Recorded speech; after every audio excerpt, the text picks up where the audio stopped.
How's it going, guys? And welcome to another Total War Warhammer 2 multiplayer showdown. So for today, we're going to be coming at you with the Tomb Kings, and we are going to be going up against the Empire. So first, for the Tomb Kings, we've got Ark in the Black, and Ark in the Black is most widely considered, I think, the most competitive lord. He's just really efficient. He's got tons of abilities in his toolkit. He's got access to the Lore of Death, which has like Fate of Buna and Spirit Leech and all that really good stuff. Soul Blight's really good too. But he also has three items that he can bring that are really good. The Tomb Blade of Arkin, which you can use it 5 times, and it summons a large unit of skeleton warriors, which is really good. You can just like ride around the battlefield summoning a bunch of skeletons, which is like really good against like flanking and sort of getting into the back line of the Empire. Staff of Nagash, which improves his power recharge and gives him minus 30 ability recharge, which is really good when paired with the Tomb Blade, so you can summon more skeletons. But it's also really good when you pair it with the Liber Mortis, because that gives plus 44% physical resist and 8% leadership, which is great. It's like an AoE effect he can cast on his friendly troops to kind of protect him from damage. This is really good. You also got My Will Be Done and the Curse, which are just like general AoE buffs and debuffs. He's also got guarding him a Tomb Prince, and these guys are basically like the Tomb King's version of like a paladin or a noble. They're melee expert. They have anti-large. They're armor piercing. They're armored and shielded. They're really good. They've got great combat stats. They're really good at hunting down like big lords or like kind of fighting off some of the Imperial cavalry that you might find that have a lot of armor. So he's going to be a really great bodyguard for Arkin. And over here we've got a group of the Necropolis Knights with halberds.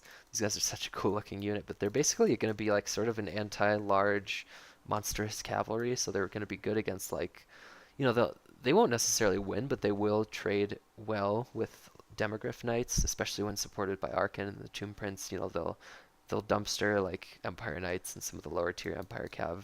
So these guys are going to be really great.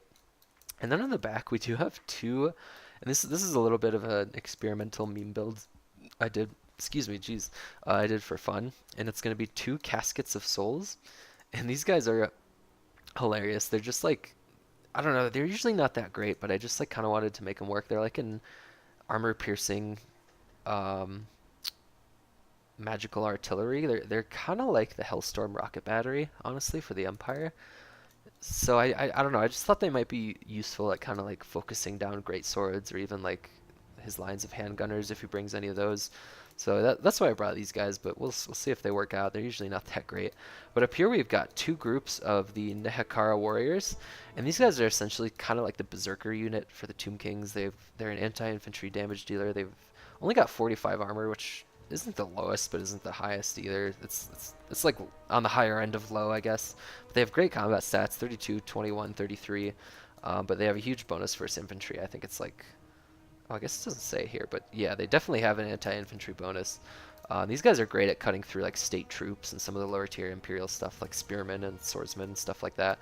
Two groups of those. We've got in the middle a Tomb Scorpion, and Tomb Scorpion's so good against the Empire because, if you can like avoid him getting shot down by cannons or like surrounded by really, high damage lord units, he's such a terror. He's got armor piercing and anti-infantry, so he can just cleave through great swords and even like halberds like so fast, and he causes terror. So he'll terrify all the poor Imperial troops who don't have like a leader nearby, or if their leadership's super low. He's really good against the Empire. I love him. You just got to watch out for cannons. And on the front we've got four groups of skeleton spears. Again, they're just kind of like to hold the line. They're not really gonna like do much damage or much work. They'll just kind of keep all this stuff from getting into my valuable stuff in the back, which is good. And then over there we've got two groups of carrion on the edges, and then it looks like a third over here.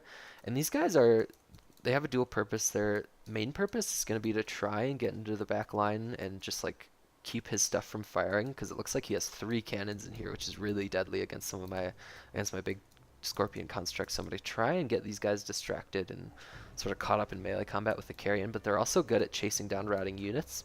So we do have a Casket of Souls coming down here, and looks like it's making minor contact with the spearmen, maybe some with the great swords too. Nah, it doesn't look like it.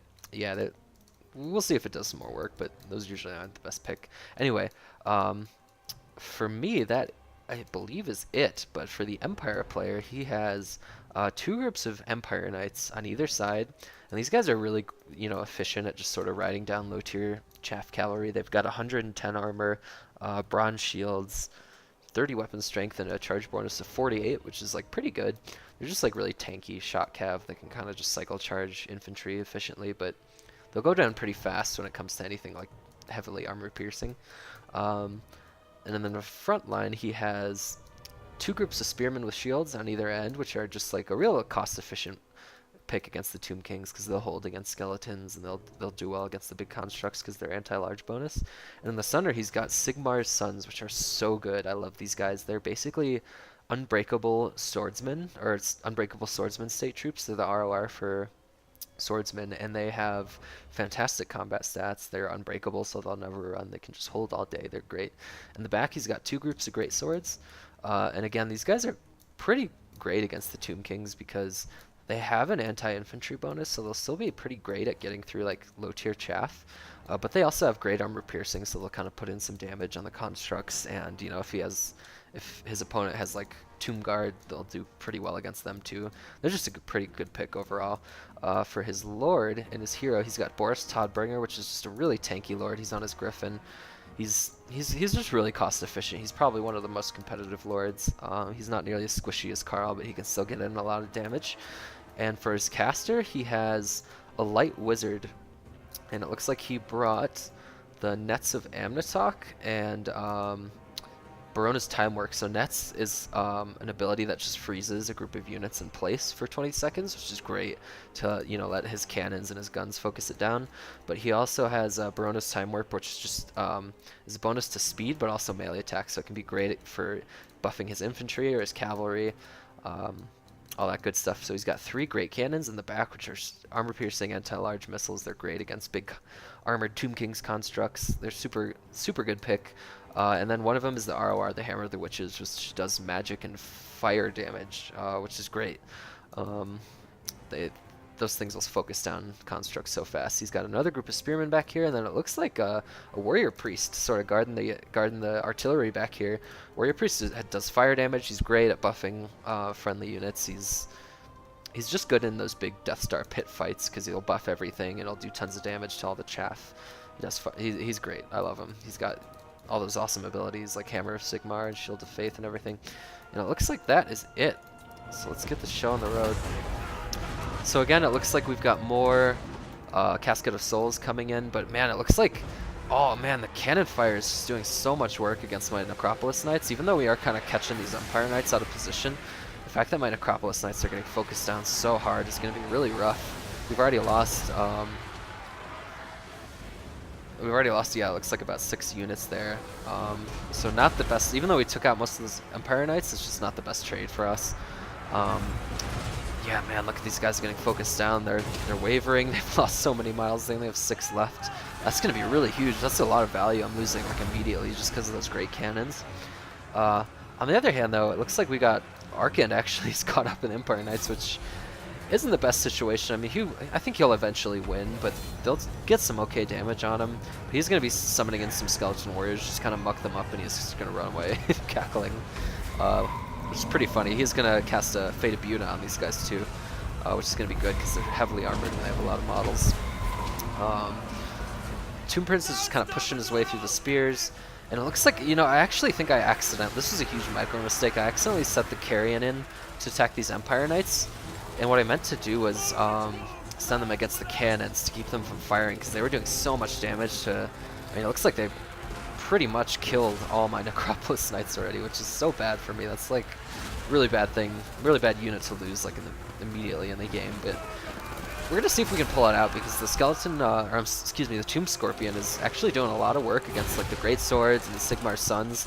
I mean, he's like designed to take out these kind of units, these like stout, armored, like melee infantry units. He's like so good at taking them out. My opponent is going to be privy to what's happening here, and it looks like he's going to be pulling out these great swords that don't take up too much damage because I actually did manage to get into the back line with some Carrion and Arkand the Black and the Tomb Prince, but he does get Net of Amnatok here, which is okay. I mean, we already got into the guns, but the Empire Knights are going to charge in.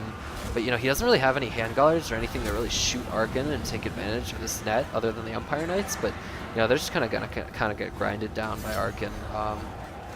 And the Tomb Prince. Yeah, the Tomb Prince is here too.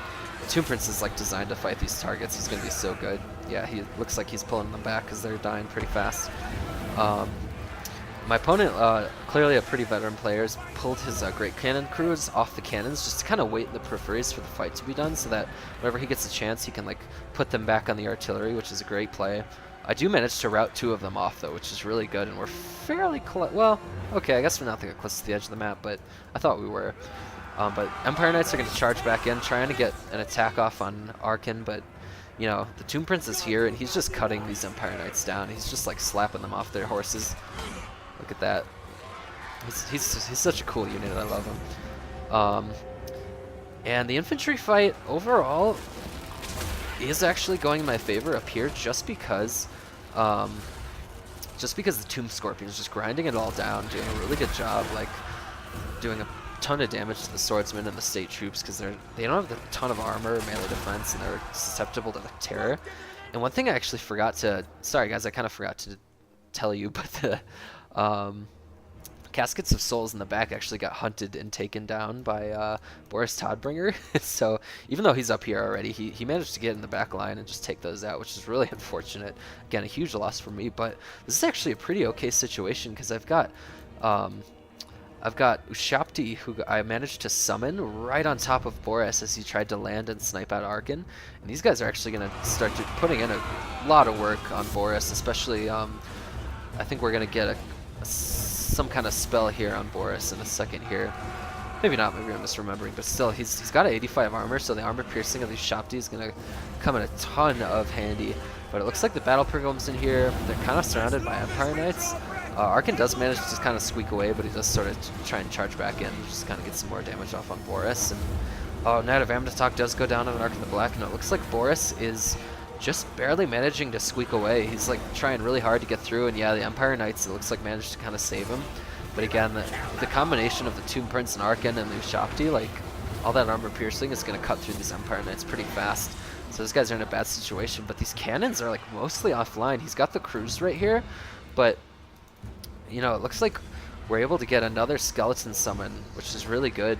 And you know, he's going to have to like turn these cannons, which is going to take a long time, and it looks like Arkin is just barely going to be able to kind of send these guys flying, just kind of route them off. And you know, as these cannons are like, keeping these cannons offline is like my only lifeline to getting back into this game. If he gets these cannons back and starts shooting at Arkin or the Tomb Prince, is completely over for me.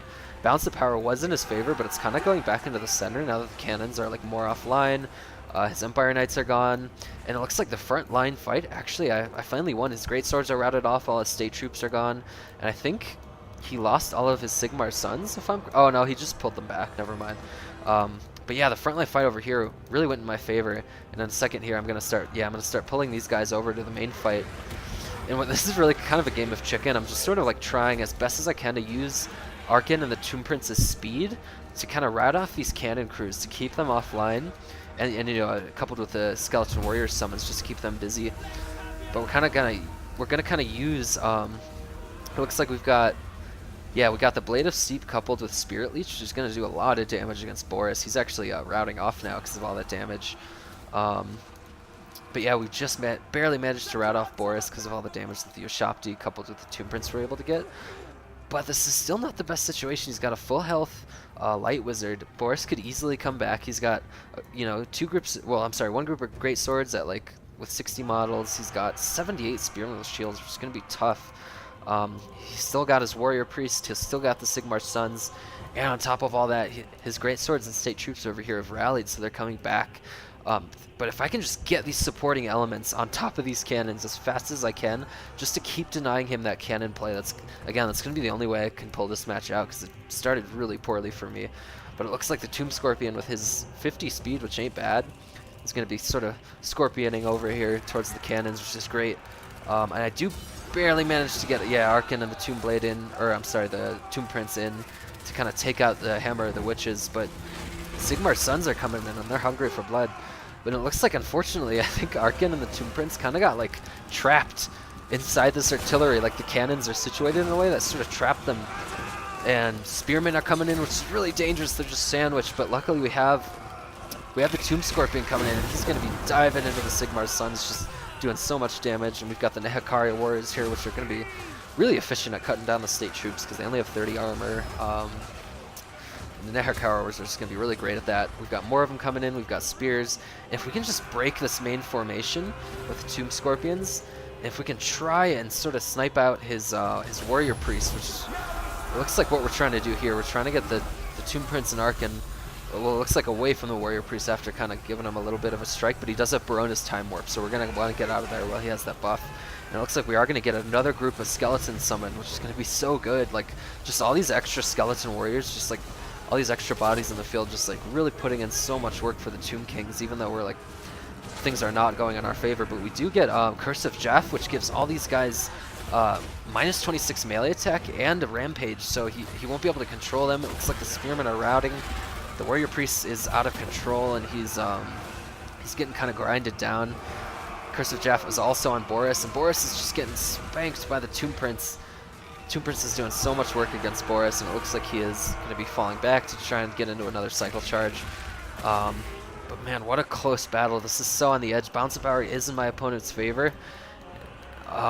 Skeleton summons are melting. Things are not going well for the Tomb Kings, but man, I still have Archon, even though he's so low. He's still alive in the periphery. He's just kind of over there cackling. But it looks like Boris is going to try and get a final charge on Archon, but he just barely managed to dodge it there at the last second, which is so crucial. Man, it looks like a Carrion is kind of glitching into the ground right there. That's funny. But Archon is just barely going to be managing to get away from Boris. And the Tomb Prince, all of the state troops just had a mass rout because of the Tomb Scorpion. And it looks like the Tomb Prince is barely going to manage to make it over to Archon, just kind of guard him against Boris. But man, this Tomb Scorpion is really what's carrying it out. Just all this like terror that he's doing and all the armor-piercing damage, anti-infantry that the Tomb Scorpion's managing to pull out. It's just so effective, and it looks like Boris is going to get a bit of a rear charge on Archon, but I do manage to pull the Tomb Prince in at the last second to kind of stab him a little bit. And he looks like maybe one attack off, perhaps. But Boris is like at his healing cap, so if he gets routed off, I think that's pretty much going to be it. For Boris at least. But man, the Light Wizard's coming in to try and support Boris. Tomb Prince is getting pretty low. Oh, but Boris just broke. He's shattered, so he's not coming back. So now it's just up to the Light Wizard, the Great Swords, and Sigmar's Sons, essentially. The Bounce of Power is coming back into the favor of the Tomb Kings, which is wild. And the Light Wizard taking so much damage from the Tomb Prince. He is going to be falling back. We've got Skeleton Spears rallying to defend Archon from these Great Swords who are charging in. They are crumbling, though, and this is really scary because it looks like the Light Wizard is going to try and get in a real charge on Archon, but man, the Tomb Prince is still here. Oh no, but it looks like he's blocked by some cannons. I do manage to get Archon away. Tomb Scorpion is causing a ton of havoc over there. But man, we do manage to get Blade of Satep in on the Light Wizard, which is going to lower his armor and his physical resist, but he does manage to pull back. And man, the infantry fight actually now all of a sudden is going back into the favor of the Empire. He's got state troops coming in. My Skeleton Spears are melting. But this Tomb Scorpion is just coming in. He's thirsty for blood. And we are going to get... The Light Wizard is going to try and charge in, but the Tomb Prince is going to catch him with a rear charge. And then he is going to be trying to fall back. The Tomb Prince is going to... Yeah, he's going to get another attack off, which is huge. And look at that, the Tomb Scorpion just coming in doing a bunch of final damage. He's going to be broken off the field. And for the first time in the game, that Bounce of Power is heavily in the favor of the Tomb Kings. And it looks like that is going to be GG. So that was an insanely good game. That was so close. That might be one of the closest games I've ever played. Sigmar's Sons are still here, but it's pretty much GG. And yeah, I can't believe I managed to win that game. It was so back and forth, so incredibly close. Such an awesome game. Wow, this is a long cast. It's been 19 minutes. Yeah, I mean, as far as the builds go, I think, you know, his build was great. I think he brought a fantastic build. The only thing is maybe since he already, well, he does have the cannons. Yeah, I actually think that's a fantastic build against the Tomb Kings. And he almost won with it. I think my build would have been better if I cut the caskets of souls, and maybe gotten like a bone giant to sort of snipe out his Lord Boris, and the Empire Knights would have been a bit more efficient. And then maybe some extra skeleton spears, but it still worked out in the end. Also, maybe cutting one of the Carrion to save some gold might have been good. Carrion, excuse me. having trouble talking right now. But anyway, thanks for tuning in, guys. I'll talk to you, or I won't talk to you, but I'll see you next time. Bye bye.